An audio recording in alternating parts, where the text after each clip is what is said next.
നമസ്കാരം. ഇന്റേണൽ ഓഡിറ്റിൽ 32 ലക്ഷം രൂപയുടെ തട്ടിപ്പ് കണ്ടെത്തി. എന്നാൽ വിശദമായ അന്വേഷണത്തിൽ 32 ലക്ഷമല്ലാതെ 1 കോടിയുടെ തട്ടിപ്പാണെന്നാണ് കണ്ടെത്തിയത്. കട്ടപ്പനയിലെ ഒരു കുഞ്ഞു BRCയിൽ നടന്ന തട്ടിപ്പാണിത്.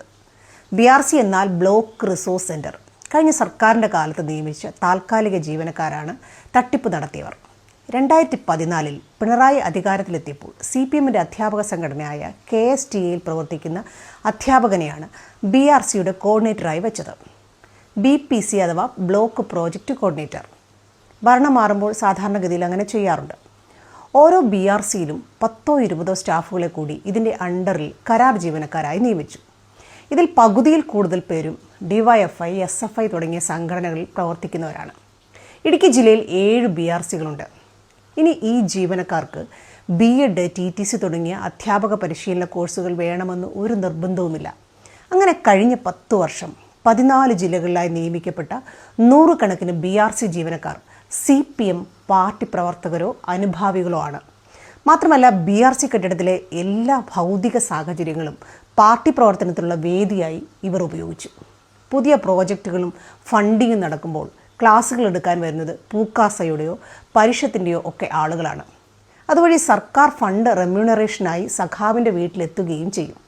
അങ്ങനെ സഖാവിൻ്റെയും സർക്കാരിൻ്റെയും മാത്രമായി BRC മാറി. അതുകൊണ്ട് കട്ടപ്പനയിൽ നടന്ന സാമ്പത്തിക തട്ടിപ്പ് താൽക്കാലിക ജീവനക്കാരുടെ മാത്രം തലയിൽ കെട്ടിവെച്ച് രക്ഷപ്പെടാൻ കഴിയില്ല. KSTAയുടെ നേതാക്കന്മാരും സഖാക്കന്മാരും എല്ലാം ചേർന്ന് നടത്തിയ ഒരു കൊള്ളയാണിത്.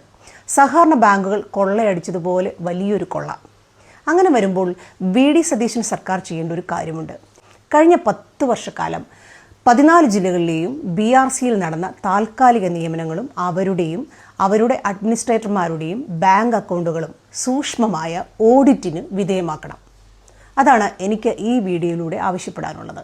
മറ്റൊരു കാര്യം, ടീച്ചർമാർ MDMA വിറ്റു എന്ന രീതിയിൽ മാധ്യമപ്രവർത്തകരും സമൂഹ മാധ്യമങ്ങളും അധ്യാപകർക്കെതിരെ സൃഷ്ടിക്കുന്ന നറേറ്റീവിനെ കുറിച്ചാണ്. വടകരയിൽ MDMA വിറ്റ സ്ത്രീകൾ യഥാർത്ഥ ടീച്ചർമാരല്ല. ഞാൻ ആദ്യം സൂചിപ്പിച്ചതുപോലെയുള്ള BRCയിലെ താൽക്കാലിക ജീവനക്കാരാണിവർ. ഇവർക്ക് അധ്യാപക പരിശീലനം ആവശ്യമില്ല. സ്പെഷ്യൽ എഡ്യൂക്കേഷൻ ട്രെയിനിങ് എന്ന് പറയുന്ന ഒരു സംഭവമുണ്ട്. BRCയിൽ എത്തുന്ന ഫണ്ടിങ് അടക്കമുള്ള കാര്യങ്ങൾ ഇവരാണ് കൈകാര്യം ചെയ്യുന്നത്. ചിലപ്പോൾ സ്കൂളുകളിലും പോകേണ്ടി വരും. ശരിയായ അധ്യാപകരെ പോലെ ഇവർ ഒരു സ്കൂളിലും കുട്ടികളെ പഠിപ്പിക്കുന്നില്ല. ഇവർക്ക് കുട്ടികളോടോ കലാലയത്തോടോ ഒരു പ്രതിബദ്ധതയുമില്ല. CPMന്റെ അനുഭാവികൾ എന്നതിനാലാവാം ഇവരുടെ നിയമനം പിണറായി സർക്കാർ നടത്തിയത്. അതായത് ഞാൻ ആദ്യം സൂചിപ്പിച്ചതുപോലെയുള്ള നിയമനങ്ങളാണിത്.